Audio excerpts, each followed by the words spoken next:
আজকের গল্প হচ্ছে বোকা দাঁড় কাক।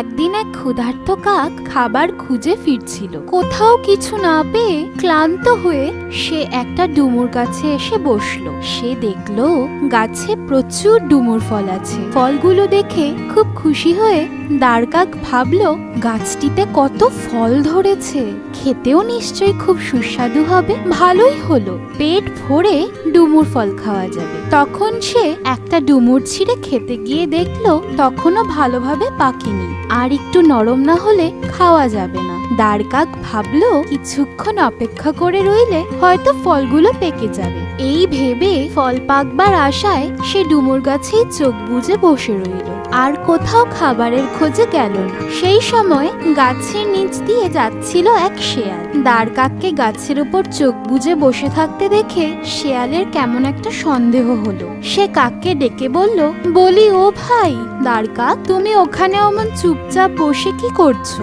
ব্যাপার কি হে? দাঁড় কাক বলল, ভাই ডুমুর ফল খাবার আশায় বসে রয়েছি, একটু পরেই ডুমুরগুলো পাকবে, তখন পেট ভরে খাবো।